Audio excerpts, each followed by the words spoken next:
देखिए, सारी खबरें शुभ नहीं होती, कुछ मंगल भी होती हैं और जो ना शुभ होती है ना मंगल होती हैं वो करती हैं सावधान। शुभ बताने, मंगल दिखाने और सावधान करने आपके साथ एक बार फिर हाजिर हूं वैभव राज शुक्ला।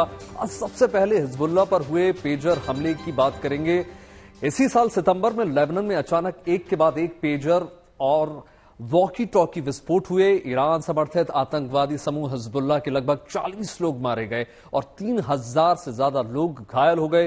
हिजबुल्लाह के लड़ाकों के पास मौजूद पेजर महज 30 मिनट में ब्लास्ट कर दिए गए, जबकि हिजबुल्लाह के लड़ाके इजरायली रडार से बचने के लिए ऐसे पेजर का इस्तेमाल कर रहे थे जिसमें जीपीएस नहीं था, कोई माइक्रोफोन और कैमरे नहीं थे।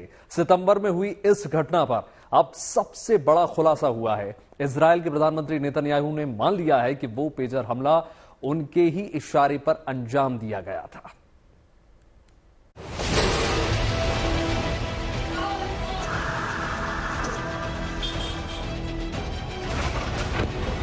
हिजबुल्लाह के खात्मे का प्लान।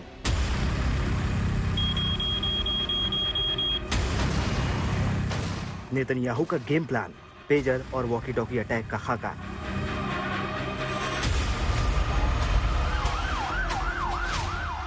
तारीख थी 17 और 18 सितंबर। लेबनान में अचानक एक के बाद एक पेजर और वॉकी टॉकी ब्लास्ट होने लगे।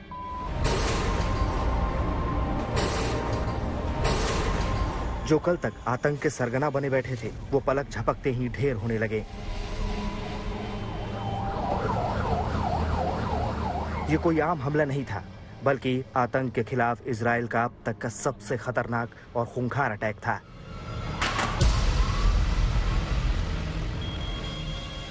इस सबसे खतरनाक हमले में हिजबुल्लाह के लगभग 40 आतंकी मारे गए, जबकि तकरीबन 3000 आतंकी जख्मी हुए। दुनिया हैरान थी कि आखिर ये हुआ क्या।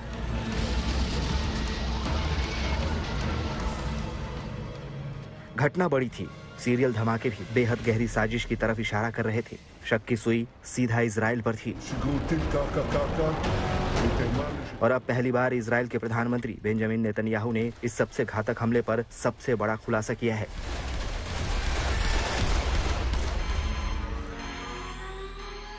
इजराइल के प्रधानमंत्री ने माना कि सितंबर के महीने में आतंकवादी संगठन हिजबुल्लाह पर पेजर हमले की मंजूरी दी थी। नेतन्याहू के प्रवक्ता ओमर दोस्तरी ने एक न्यूज एजेंसी को बताया कि नेतन्याहू ने रविवार को पुष्टि की है कि उन्होंने लेबनान में पेजर ऑपरेशन को हरी झंडी दी थी।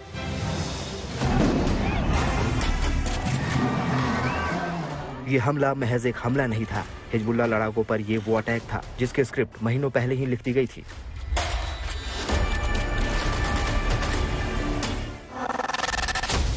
इस साल 17 और 18 सितंबर को हिजबुल्लाह लड़ाकों के पेजर में हुए धमाके ऐसी साजिश थी जिसे न तो दुनिया ने इससे पहले कभी देखा था और न ही इसके बारे में सुना था। लेबनान में हुए इन धमाकों पर इजराइल पहले तो खामोश रहा, लेकिन अब नेतन्याहू के कबूलनामे ने धमाकों के पीछे इजराइल की रणनीति का खुलासा कर दिया है। हैरानी की बात यह है कि इजराइल ने उसी इलेक्ट्रॉनिक डिवाइस को अपना हथियार बनाया जिससे हिजबुल्लाह के लड़ाके इजराइल से ही बचने के लिए इस्तेमाल कर रहे थे। पेजर पुरानी टेक्नोलॉजी है, ज्यादातर देशों में पेजर का इस्तेमाल ही नहीं होता और इसे बनाने वाली कंपनियां भी बड़ी मुश्किल से मिलती हैं। लेकिन लेबनान में हिजबुल्लाह के सदस्यों को अपनी हिफाजत के लिए पेजर पर ही भरोसा था।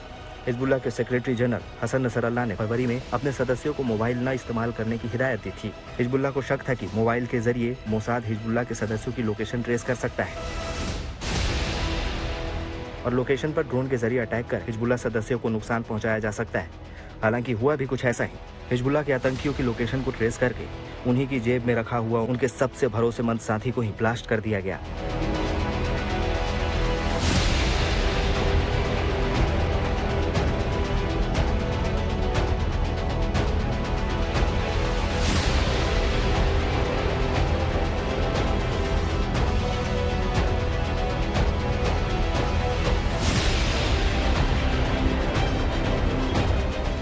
आपको बता दें कि हिजबुल्लाह के तत्कालीन कमांडर नसरल्लाह ने हिजबुल्लाह कमांडरों को मोबाइल तोड़कर फेंक देने का निर्देश दिया था।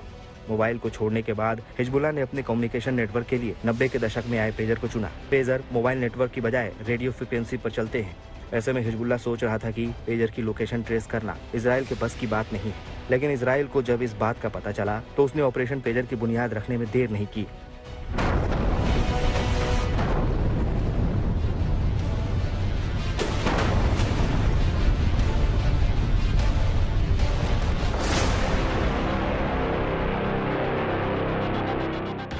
इजराइल ने ताइवान की पेजर बनाने वाली सबसे बड़ी कंपनी के साथ डील करके हंगरी में पेजर की एक शेल कंपनी खड़ी कर दी। हिजबुल्लाह से पेजर के ऑर्डर मिलने के बाद इस कंपनी ने पेजर तो बनाए, लेकिन इस बार इन पेजर में छोटे आकार के विस्फोटक भी फिट कर दिए गए। हिजबुल्लाह के लड़ाके कई महीनों तक ये पेजर अपने जेब में रखकर घूमते रहे, लेकिन फिर 17 सितंबर को इजराइल ने एक सीक्रेट कोड से इन सभी पेजर्स में एक साथ धमाका कर दिया। पेजर के बाद हिजबुल्लाह की वॉकी टॉकी में भी ऐसे ही धमाके हुए। लेबनान ने इसी हफ्ते अपने ऊपर होने वाले हमलों के खिलाफ संयुक्त राष्ट्र में शिकायत दर्ज कराई है। उसने इजराइल पर टेक्नोलॉजी की मदद से मानवता के खिलाफ भयानक युद्ध छेड़ने का आरोप लगाया है। वहीं नेतन्याहू का मौजूदा कबूलनामा ये जता रहा है कि इजराइल मॉडर्न टेक्नोलॉजी के जरिए अपने दुश्मनों पर गहरी चोट करने से पीछे हटने वाला नहीं है।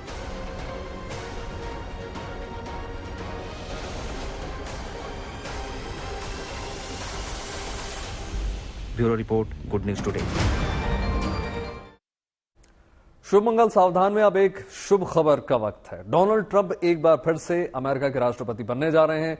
चुनाव में उन्हें जीत मिली है और वे अगले साल 20 जनवरी को अमेरिका के 47वें राष्ट्रपति के तौर पर शपथ लेंगे। लेकिन ट्रंप के चुनाव जीतने के बाद से ही चर्चा आम है कि जल्द ही लगभग 2.5 साल से जारी रूस और यूक्रेन की जंग अब आखिरकार खात्मे की तरफ बढ़ रही है। माना जा रहा है कि ट्रंप राष्ट्रपति पद की शपथ लेने के पहले ही रूस यूक्रेन की जंग विराम लगाने की पहल करेंगे।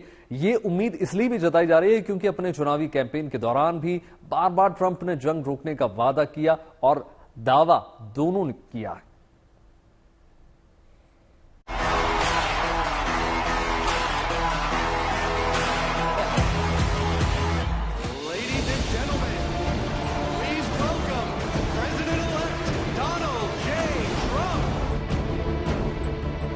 To put our country first. Elected your 47th president and your 45th president.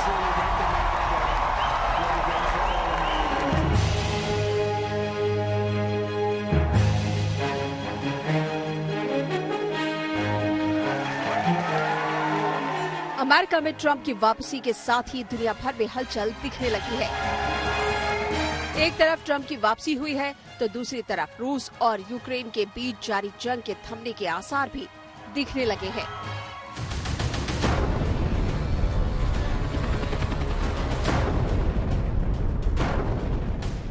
युद्ध की जिस रणभूमि ने पिछले 2.5 साल से सारी दुनिया को परेशान कर रखा है, उसके समाधान के आसार नजर आने लगे हैं।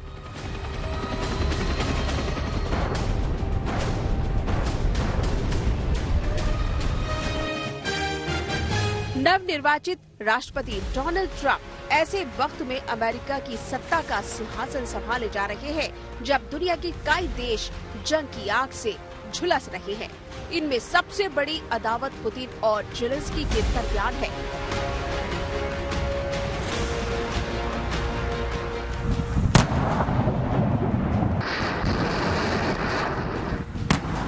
एक तरफ सुपर पावर देशों में शुमार रूस है तो दूसरी तरफ यूक्रेन।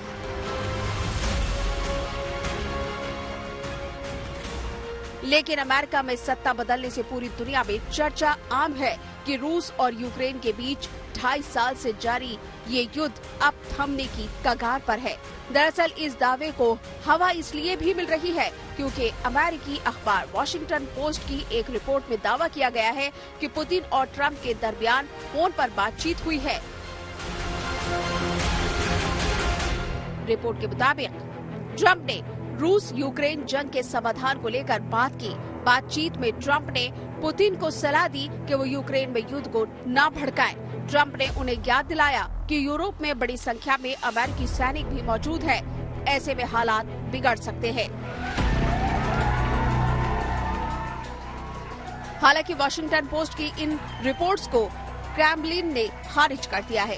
क्रेमलिन के दावे के मुताबिक अमेरिका के नवनिर्वाचित राष्ट्रपति डोनाल्ड ट्रंप और रूस के राष्ट्रपति व्लादिमीर पुतिन के बीच इस तरह की कोई बातचीत फिलहाल नहीं हुई है।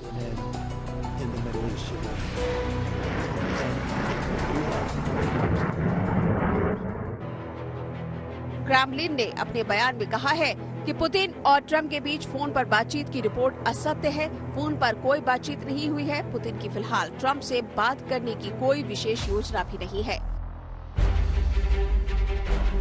मुमकिन है कि दोनों नेताओं के बीच इस तरह की कोई बातचीत न हुई हो। लेकिन ये तो तय है कि ट्रंप लगातार रूस और यूक्रेन के बीच जारी जंग को जल्द से जल्द रुकवाने के दावे और वादे करते रहे हैं।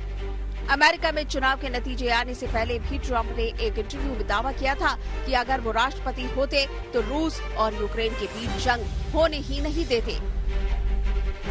It would have never happened. If I were president, that war would have never happened. Putin would have never done it. Trump के इन दावों और वादों पर भरोसा इसलिए भी होता है क्योंकि दोनों नेताओं के रिश्ते बेहतर हैं। इसकी एक बारगी 5 साल पहले भी दिख चुकी है, जब दोनों नेता गर्मजोशी से मिले थे। तस्वीर भले ही 5 साल पुरानी हो, लेकिन दोनों नेताओं के बीच के रिश्तों को जाहिर करने के लिए काफी है। पुतिन से इसी रिश्ते का हवाला देते हुए डोनाल्ड ट्रंप ने अमेरिकी जनता से वादा किया कि वो रूस यूक्रेन युद्ध रुकवा देंगे, वो भी सबकी उम्मीद से पहले। That as president-elect, I would get that war stopped and stopped fast. You know, we have tremendous power in the United States if you know how to use the power. अमेरिकी चुनाव के प्रचार के दौरान जंग रुकवाने की बात ट्रंप एक बार नहीं कई बार दोहरा चुके हैं। इतना ही नहीं, चुनाव में जीतने के बाद अपने संबोधन में भी ट्रंप ने युद्ध रोकने की बात दोहराई थी।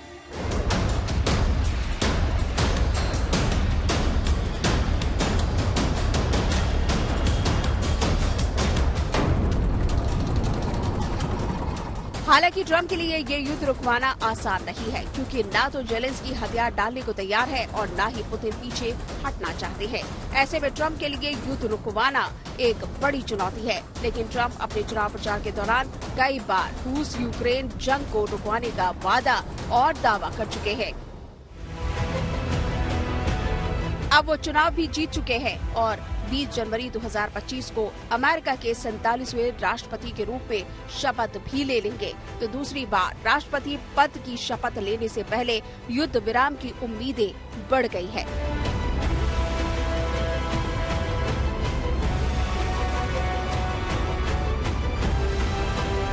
Bureau report, good news today.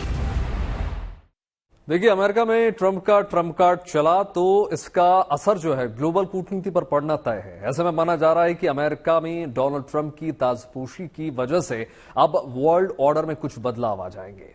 Trump का दोबारा जीतना इजरायल जैसे देशों के लिए फायदेमंद साबित हो सकता है, तो ईरान जैसे मुल्क ट्रंप की वापसी से परेशान भी हो सकते हैं। सिर्फ ये दोनों ही नहीं, बल्कि इस फहरिस्त में और भी कई देश शामिल हैं। कनाडा, यूक्रेन और ताइवान जैसे देश सोच में पड़ गए हैं, चूंकि ट्रंप का रवैया आतंक के खिलाफ सख्त रहता है। ऐसे में आतंकवाद समर्थित मुल्कों का परेशान होना भी लाजमी है।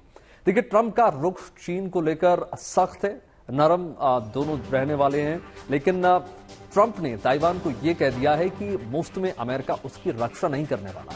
उसे अपनी जीडीपी का 10% रक्षा बजट का रखना होगा, यानी अमेरिका से हथियार खरीदना होगा। दूसरी तरफ इजरायल को लगता है कि ट्रंप के आने से मिडिल ईस्ट में चल रही जंग में उसका फायदा होगा। अगर ट्रंप इजरायल को पूरा सपोर्ट करते हैं तो ईरान की फंडिंग पर जंग लड़ने वाले हमास, हिजबुल्ला और हूती विद्रोहियों की कमर टूट जाएगी। चुनाव जीतने से पहले भी ईरान ट्रंप के निशाने पर रहा है। ट्रंप ने अपने ऊपर हुए हमले के लिए भी ईरान पर ही शक। तो आप समझ सकते हैं कि क्यों कई देश ट्रंप के आने से नर्वस हैं। अब आप विदेश मंत्री एस जयशंकर का पूरा बयान सुनिए। Prime Minister was among the first 3 calls, I think, that President Trump took. And look, India, I mean, Prime Minister Modi has actually built rapport across multiple presidents. When he first came to DC, Obama was the president, then it was Trump, then it was Biden. So, for him, there's something natural in terms of how he forges those relationships. So that's helped hugely, and I think the changes in India have helped as well. I mean, I know today a lot of countries are nervous about the US. Okay, let's be honest about it. We are not one of them. फिलहाल इस विशेष कार्यक्रम में इतना ही। देश और दुनिया की तमाम पॉजिटिव खबरों के लिए यूं ही जुड़े रहिए गुड न्यूज टुडे के साथ। नमस्कार।